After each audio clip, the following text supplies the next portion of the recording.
If you feel self-conscious socially, in groups, in workplace meetings, you might think that the problem is that you feel insecure in those situations. And so you try to solve that insecurity. I need to become more confident. I need to know what to say better. I need to have more presence or polish. But the issue is not actually that you feel insecure. The issue is that you are monitoring way too many things at once. And that is what's making you uncomfortable, awkward, stiff, not your freest, most expressive, most intelligent, most likable self. And there is a very different thing to fix in this situation for you to feel way more relaxed, free, and bringing the version of you that you know can come out in these situations. So if this has frustrated you for a long time and you're spending a lot of time trying to get more confidence and build more communication skills, more presence, this is going to really shift something for you and help set you free. I'm Dr. Aziz. I'm the founder of the Center for Social Confidence, and I know this problem inside and out, not just from helping clients with it, but from living it myself week after week, month after month, year after year, where I felt exceedingly self-conscious, self-critical, and inhibited around all types of different people, especially people I thought were attractive or powerful, especially in groups, especially in meetings at work where there's other people there or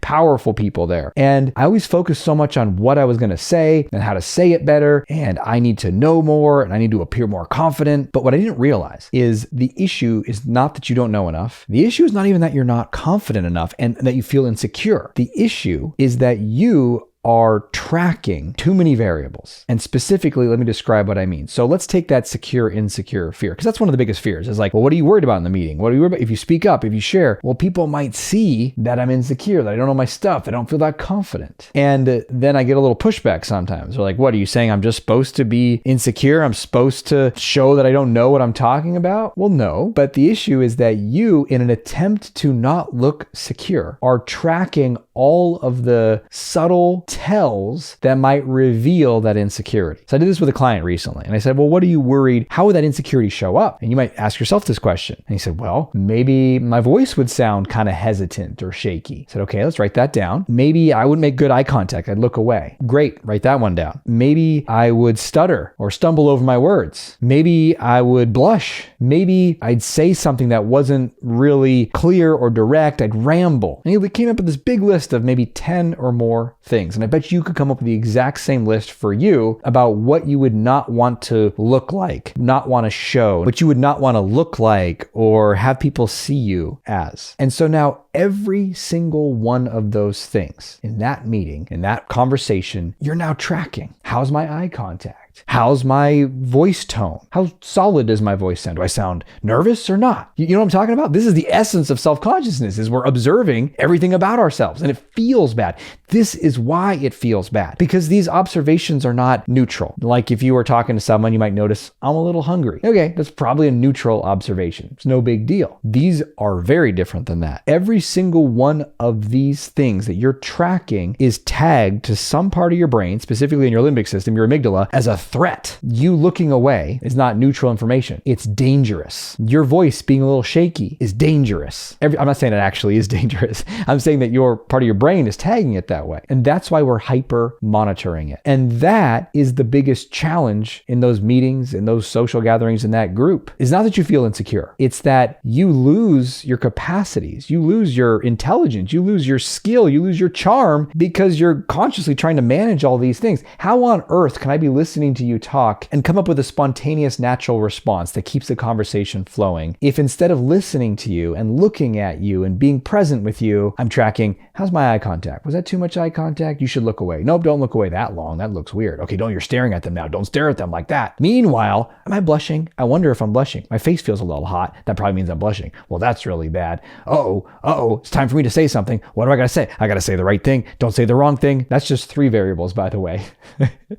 And yes, I know that inner monologue very well because I ran it for a long time. And when I was doing that, I sucked at conversations. I sucked at speaking up in groups. I wasn't very good at it. I avoided it. Not because I didn't have good things to say. I wasn't intelligent. Those are all just bogus stories that we tell ourselves. The truth is, I thought it was very dangerous if people saw in any way that I was nervous or that I was insecure. And so I was tracking all these things to make sure no one ever saw me that way. Do you follow me there? Do you see how the issue is all these things that we're trying to track? You might say, well, that's all well and good, but how do I set myself free? Are you saying just be insecure in a meeting and say, hey, everybody, I'm so insecure. I don't know what's going on. No, it doesn't have to be like that. What you need to do is realize that all of those things that you're tracking, you don't need to be tracking because they're not actually threatening. So this is the sell, and it's a little bit of a harder sell. And I work with clients on this to help them really see that. Say, wait a minute, Aziz, hold on a second. If my voice is shaking in a meeting, or I'm looking away when I'm trying to have a conversation with someone, that is actually a problem. They're going to think I don't like them. People are going to hear my voice and think, oh, this guy can't hack it. He's nervous. Your voice being shaky is not the problem. You blushing is not the problem. You looking away is not the problem. It's your fear of those things and the meaning that you're giving it. That's the problem. So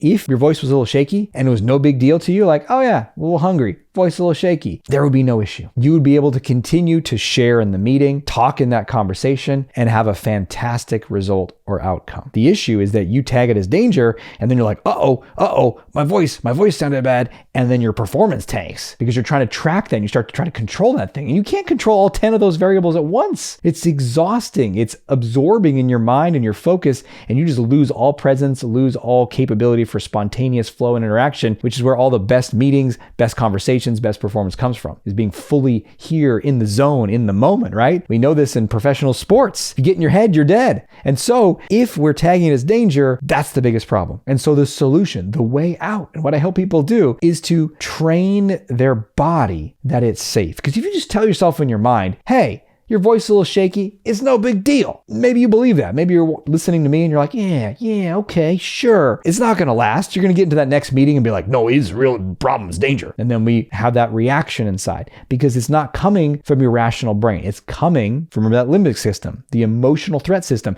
that's focused on, if I do these things, that means that I'll appear not smart or insecure or whatever. And that means people are going to stop listening to me. People are going to stop liking me. I'm going to get fired. All these horrible things. I'm going to lose love, connection, and belonging. And that's what we're protecting against with all this monitoring and self-consciousness. And so what I help people do and what you can learn to do and train yourself is to shift from this is dangerous to it's no big deal. And the best metaphor I have for this is it's like a smoke alarm going off in your house. You hear a smoke alarm, it's 2 a.m. There could be a fire in your house. That's a big deal. That's danger. Wake up the family, get the family pet under your arm and run outside. Now, what if you're cooking up a steak or some tofu in your kitchen and there's some smoke coming off your frying pan and that stupid fire alarm that just keeps going off in the room next to the kitchen is going off again. You know there's no fire and you say, geez, hey, can someone take that towel and just wave it in front of that thing? No big deal. And that is the same when you have that. Is my eye contact okay? Did I look away? At first it's like, I looked away.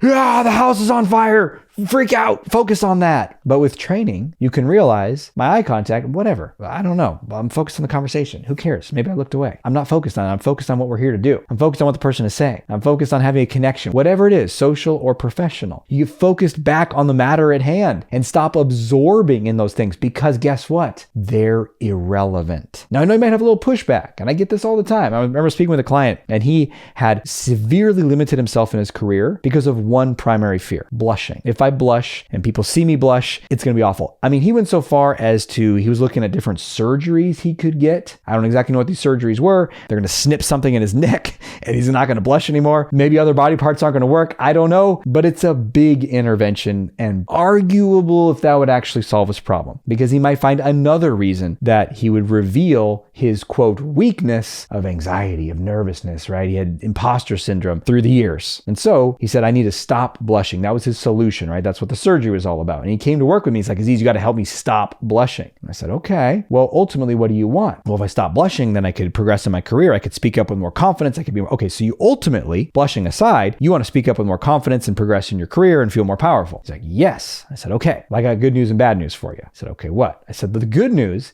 is you can absolutely excel in your career, speak up with more clarity and authority and feel way more powerful. And you can do that like really fast. And he said, oh, wow, fantastic. What's the bad news? I said, the bad news is that you may or may not blush as you do it. And his face scrunched up like I just told him to eat a can of worms or something. And he said, wait, no, that doesn't work. Because in his mind, he was convinced that if he blushed, it would be all over. And so I asked him a question. I said, hey, I'm curious, is there anyone in your profession that you've ever seen who does get red in the face sometimes and who is also successful? And he thought about it for a minute and he said, Well, my boss gets red in the face quite often, actually, but he's angry when he does it. It's like, well, he's angry, so he's like blustering, but he gets really red in the face. He's like, oh yeah, beet red. And he's your boss, and he's very successful. My client said, yeah. I said, okay. So is it possible that this blushing thing, or whatever your self-consciousness is fixating on, is a red herring, is a ruse? We get absorbed in it, but it is meaningless, because the truth is, you can speak up and your face can turn a little red. Your voice can quake a little bit, but you keep going because you don't make it mean that the house is burning down. It's just an annoying smoke alarm going off, and you learn to ignore it. And that takes training. It takes a certain kind of courage. It takes a certain kind of exposure, a certain kind of willingness. But if you do it, it's life transforming. And if you want to find out more about exactly how you can do that, how I help people do that, go to www.draziz.com, draziz.com, and you can click on the Work With Me tab and find out all about how I work with people and help clients radically transform these patterns that have been going on for 10, 20, 30, 40 years and help them shift quickly, because it's not about skill or competence or intelligence or any of that. It's about these old safety patterns, these survival programs that we've been running that have been tripping us up. And as soon as you get that out of the way, the most bold, confident version of you is there, ready to speak up, ready to share, ready to be fully bold, authentic, and brilliant.